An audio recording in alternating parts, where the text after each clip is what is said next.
Hi, everyone. Merry Christmas and happy holidays. Hey, Roxy. Hi, everyone. Merry Christmas and happy holidays. Where's your Christmas decorations? We're a little minimalistic on this side, so we're getting there though. We have 2 or 3 days. All right. Okay, good. So, listen, thank you again for that first episode.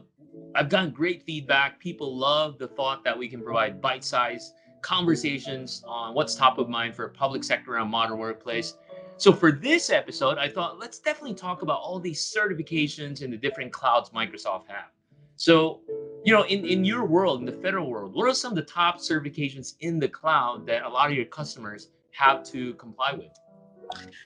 Dux, in my world, I would say there are a couple that are some really, really big ones, but I'll just touch on a few. The first one being FedRAMP. There's a lot of buzz around FedRAMP being the most popular one, because as we look at IT modernization, we want to make sure that when we move away from these legacy systems and we're standardizing this process, that we have a kind of compliance that makes sure that that's secure, there's a certain level of authorization there, and that we're doing things in a more secure and efficient way for all of our customers. So FedRAMP being the biggest one, the first one.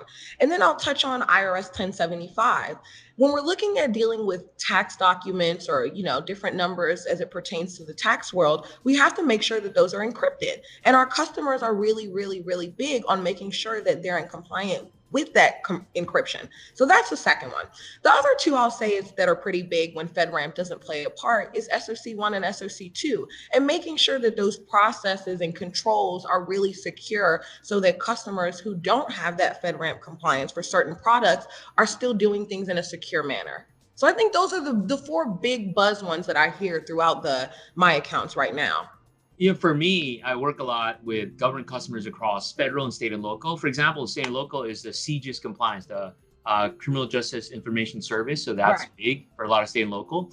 And then DoD, there's a whole gamut of compliance in DoD. One of which, top of mind, I can think of is the L5 compliance, right? Yeah. Now, in light of all this, how does Microsoft support your customers across US government in light of all these different compliance? Customers ask me, what cloud, what kind of capability does Microsoft offers? And I think this is a good opportunity for us to break down the different government clouds that Microsoft provides. Yeah, absolutely, Dux. I mean, that is very, very important because at Microsoft, we're very big on the fact that we have 6 government data centers. That's a big deal for us because when you look at a lot of our competitors, they don't really have that.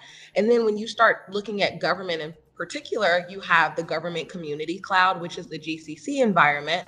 And then you're looking at the DoD cloud, and then you're looking at DoD high. So, I mean, well, GCC high, sorry about that. Apologies. But yeah, it's just the different clouds offer the different levels of certification. So if you're talking to a federal civilian agency, they may not need that DoD cloud. They may just need the government community cloud, which is still FedRAMP compliant. It's still abides with all those other compliances, but it still offers them that level of security that commercial may not have today. So let's unpack that. You said GCC, Government Community Cloud. Yes. That's, I assume that's not limited to Office 365, right? So for customers, Now, they want Dynamics or Azure, Azure. that's still available in the GCC as well. Yes, it is. Absolutely. Yep. And So if you're looking at Office 365, Dynamics, Azure, that's all available in GCC. and now that on top of being available, I think one important thing that customers have to know as well is it right now. It doesn't necessarily mean all the capabilities that may typically be in the what they call the commercial or the public cloud is available in GCC. So, for Yeah. example, let me pick on Teams. Teams is now in GCC, which is great, but there's still some functionality that's not quite in the Teams yet in GCC because it's going through FedRAMP certification and all that good stuff, right? Right. So as you look at connectors and bots and stream and things of that sort, those functionalities are not available today in Teams because I'll take Stream, for example. Stream is still going through that FedRAMP process, will be available next calendar year, but it's still going through that process to make sure that it is FedRAMP compliant so that when it does integrate with Teams, we're compliant across the board. But connectors and bots, because there are certain connectors that are not FedRAMP, they're just not available in GCC today. And for those not familiar, I mean, FedRAMP, I think is a great regulation and compliance, but the way it works is apart then the platform, in this case, Office 365 or Azure, being FedRAMP compliant, the applications in there should be compliant as well. So imagine all the services Right. in Office 365 going through that certification process. And it's good though, so customers don't have to sit and wonder, is this compliant? Can I use this? Does this work? Am I gonna, kind of get out of my compliance factor when I touch this connector? So it's a really good thing. Yeah.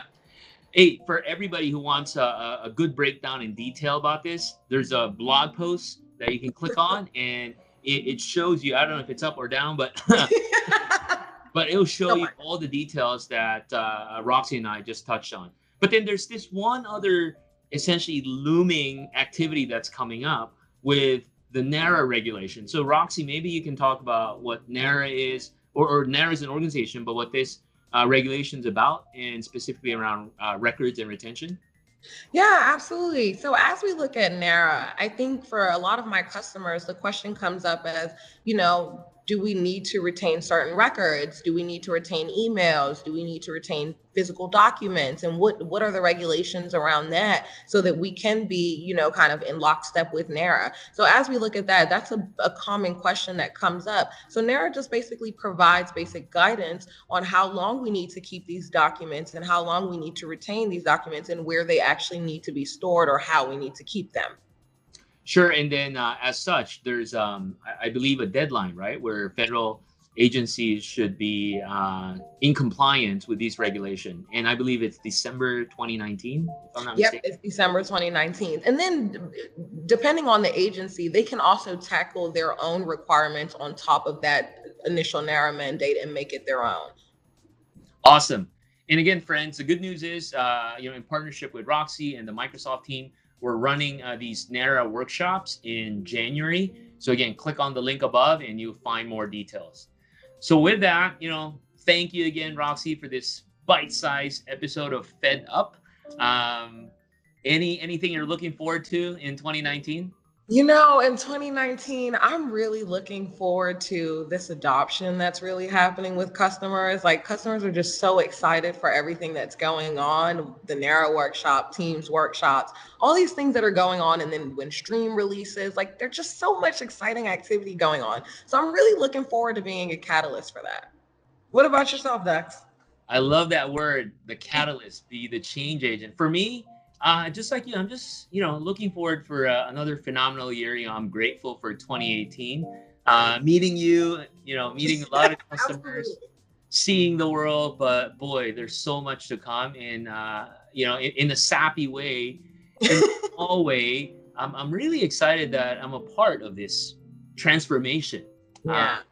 Helping our customers, but more importantly, impacting in a, bigger scale. So thank you. Thank you. Have a great Christmas, and we'll see you in 2019. You as well. Thank you. Bye, everyone. Bye.